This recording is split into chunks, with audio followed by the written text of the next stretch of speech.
ملک بھر کی طرح کراچی میں بھی مشاعروں کا سلسلہ جاری ہے۔ جمعرات کے روز قطر سے تشریف لائی معروف شاعرہ سمرین ندیم سمر نے اپنی رہائش گاہ پر ایک شام اور مشاعرے کا انعقاد کیا، جس کی صدارت ڈاکٹر شاداب احسانی نے کی اور نظامت کے فرائض تسنیم حسن نے انجام دیے۔ مشاعرے میں برطانیہ، کینیڈا اور امریکہ سے تشریف لائے شعراء اور شعراء نے شرکت کی۔ سینئر شاعرہ، افسانہ نگار و ناول نگار نجمہ عثمان، معروف شاعر منیف اشر، فراست رضوی، سینئر شاعرہ رضیہ سبحان اور ڈاکٹر افتخار ملک ایڈوکیٹ مہمانان خصوصی میں شامل تھے۔ صدارت خطاب میں پروفیسر ڈاکٹر شاداب احسانی نے کہا کہ سمرین ندیم سمر کی شاعری ایک پختہ کار شاعرہ ہونے کا واضح ثبوت ہے۔ ان کی شاعری نسائی ادب کی توانا آواز بن رہی ہے۔ شاداب احسانی نے مزید کہا، ان کی شاعری میں موضوع، الفاظ، وزن، تخیل، جذبات کا اظہار و فنی مہارت، عروض و بیان شامل ہیں۔ یہ تمام لوازمات مل کر ان کے کلام کو نغمگی اور گہرائی عطا کرتے ہیں۔ انہوں نے کہا کہ شاعر کے لیے وزن اور خیال کے سانچے کا ہونا لازمی ہے۔ سمرین ندیم سمر جذبات کی سچی تصویر کشی کرتی ہیں۔ نجمہ عثمان، منیف اشر، فراست رضوی، رضیہ سبحان اور ڈاکٹر افتخار ملک ایڈوکیٹ نے سمرین ندیم سمر کو بہترین محفل منعقد کرنے پر مبارکباد پیش کی۔ نجمہ عثمان نے کہا کہ آج ہمیں احساس ہوا کہ کراچی میں ہی رہنا چاہیے۔ کراچی میں جو لوگ رہتے ہیں وہ فرمائش بھی کرتے ہیں، انہیں کلام بھی یاد رہتا ہے۔ ہم کبھی کبھی آتے ہیں تو انہیں ہمارا کلام بھی یاد نہیں رہتا۔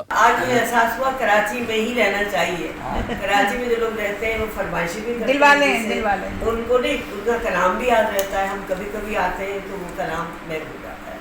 فراست رضوی نے گھر میں منعقد ہونے والے مشاعروں کو سراہتے ہوئے کہا کہ ادب کی خدمت میں بیرون ملک مقیم شعراء کا اہم کردار ہے۔ تمام شعراء اپنی مٹی سے جڑے ہیں اور بہترین ادب تخلیق کر رہے ہیں۔ سمرین ندیم سمر کو مبارکباد پیش کرتے ہوئے کہا کہ انہوں نے محفل کا انعقاد کر کے بہترین شعراء سے ملنے کا موقع فراہم کیا۔ مہمانان اعزازی میں حیدر جلیسی، نسیم نازش، ناہید اعظمی، تبسم رضوی، سلمہ رضا سلمہ، شازیہ عالم، شازی شاہین برلاس، شازیہ عالم شازی، شاہین برلاس، سحر علی، شاہدہ عروج، مسرور پیر زادو اور کامران مغل شامل تھے۔ تمام شعراء کرام نے اپنا منتخب اور نئی غزلوں و نظم سنائی۔ منیف اشر اپنے جواں سال بیٹے سے منسوب شاعر سناتے ہوئے آبدیدہ ہو گئے۔ ناہید اعظمی کی بھی آنکھیں بھر آئیں۔ حیدر جلیسی نے شام کو اپنے قطعات سے زعفران زار بنا دیا۔ عجب دستور ہے یہ کچھ سمجھ سے بالا تر یارو، حسینہ جس کا بھی ہو نام وہ کالی ہی ملتی ہے۔ حسینہ واجب چلے گا، حسینہ۔ سمرین ندیم سمر نے تمام شعراء کا فردن فردن شکریہ ادا کیا۔ طرح سے قریہ جاں میں شامل تھا۔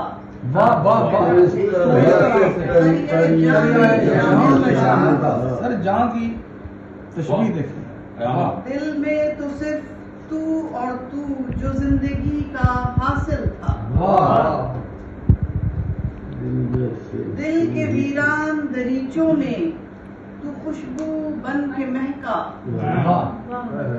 مشاعرے سے قبل پرتکلف ریفریشمنٹ کا اہتمام کیا گیا تھا۔ تقریب کے دوران چائے کا بھی دور چلتا رہا۔ آخر پر شعراء کرام نے آپس میں کتابوں کا تبادلہ کیا اور یوں ایک اور شام یادیں سمیٹ کر اختتام ہو گئی۔ یاد رہے، سمرین ندیم سمر کی شاعری پر مشتمل 2 کتابیں خوشبو خیال اور آرزو کا دیا منظر عام پر آ چکا ہے۔ ان کی منتخب شاعری کا سندھی زبان میں بھی ترجمہ شائع ہوا ہے۔